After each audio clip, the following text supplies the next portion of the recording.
Hello and welcome to the Daily Meal for Sunday the 14th of May 2023. In today's Millwall news, yes, there is Millwall news. On a Sunday, we have the preview of Millwall Under-21s versus Hull City. This is happening tomorrow afternoon, 2 p.m. at the Den. It is the playoff semi-final. So Millwall Under-21s take on Hull City in Professional Development League playoff semi-finals at the Den. Monday afternoon, kick-off 2 p.m. Kevin Nugent's side earned the privilege of a home advantage in a match-up against the second place in the Northern Section Tigers after convincingly topping their Southern Section by 8 points, solidifying top spot by beating Sheffield Wednesday 3-0 last week with Tom Leahy 2 goals and Damian Maku on the score sheet as well. It has been a campaign to remember for the Under-21s, having lost just 3 times all season. The Lions are unbeaten 9 heading into the playoffs and have found the back of the net 20 times in that period. A total of 70 goals have been scored in their 28 fixtures, with Abdul Malik finishing as top scorer with 16 strikes. Seb Joss and Leahy have both reached double figures, whilst Irishman Himaka has also scored in both of the last 2 games. Opponents Hull City snatched second place from Wigan Athletic on the last game week of the Northern Section, qualifying on goals scored after beating Charlton Athletic 5-0 away from home in their final fixture. The Tigers responded to a 3-game losing run with a winning run of the same total, meaning that they will be full of confidence as they head to SC16.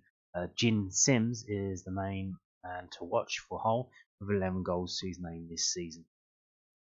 Millwall, meanwhile, have not been defeated on home soil all season. We'll be hoping to maintain that record to set up a playoff final against either Sheffield United or Bristol City. Tickets are on sale and can be purchased here. Priced at £5 adults and £1 under 16. Should the tie finish level after 90 minutes, then extra time, and if needed, a penalty shootout will be used to decide who advances.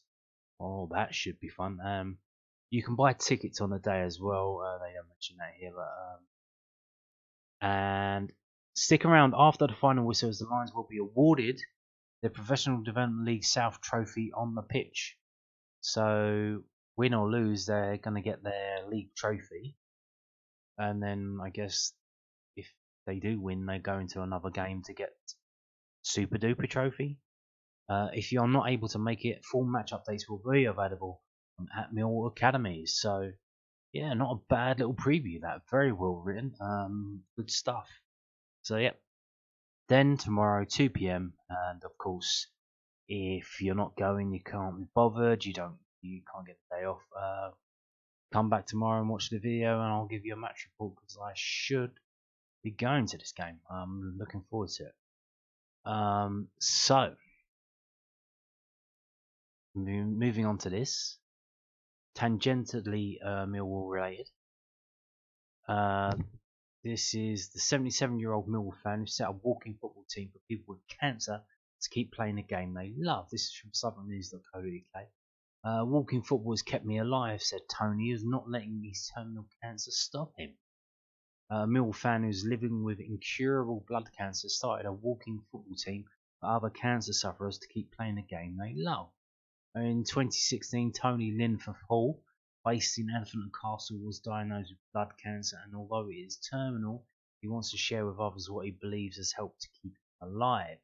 Before his diagnosis, he was playing walking football at Millwall, similar to the traditional sort, except players are not allowed to run. It was typically meant for older people with reduced mobility, but Tony believes it can benefit people with cancer too.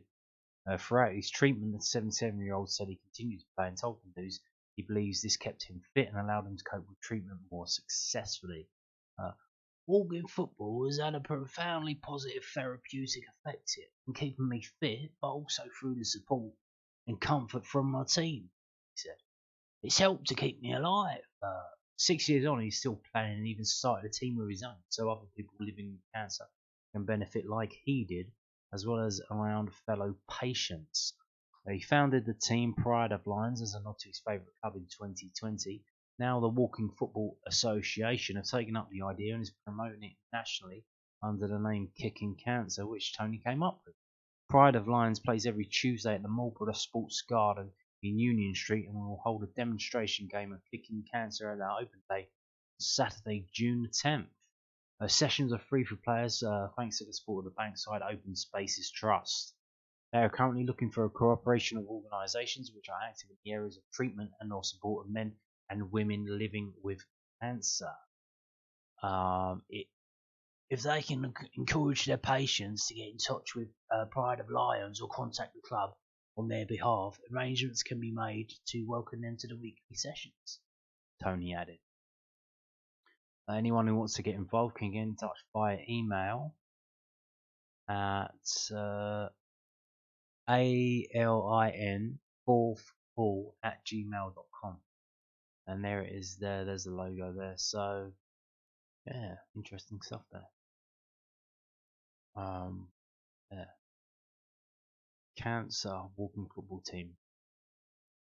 Nice. Now I'm going to end the video by talking about this. What is this? This is a video that I made 9 months ago in July 2022. It's my preview of what I thought the league would be at the end of the season. I had Norwich winning the league, as everyone did. They thought, oh, Simo Pukki, they're going to run away with it. It's going to be great. And Middlesbrough finished second, Sheffield United third, and Sheffield United, West Brom, and Millwall and Burnley playoffs. So how did that actually turn out? Well, not really, because Burnley ran away with the league. And Norwich actually finished 13th. They were the worst performing of the relegated teams. And they scored 57 goals, which is the same amount of goals that Millwall scored. Indeed. Middlesbrough, I think they probably would have finished second if they had a decent manager at the start. You see what Mike Carrick's done since he got there. They just missed out. They finished, where they finished? Third, fourth. They finished fourth. Sheffield United actually finished second. And West Brom and Millwall had them in the playoffs, and actually they were 8th and 9th, so just outside. And Millwall was 6th on going into the last day of the season, so they would have been in the playoffs. And as we know, they did not go to plan. Now the next bracket, 7th to 12th. So this is in order. 7th, I had Watford, I had Stoke, Coventry, Sunderland. So basically, if you swap Coventry and Sunderland for West Brom and Millwall, that's basically sorted. Blackburn, so I had them in the right bracket, but they finished 7th. Of course, they did finish between 7 and 12. And I think the one I got spot on was Preston. I had them 12th, and hey ho, they're 12th. They seem to be perennially mid-table, stuck there, not doing enough to get up and not doing badly enough to go down. Because there's some real basket cases in this league as well. We'll get onto it in a minute.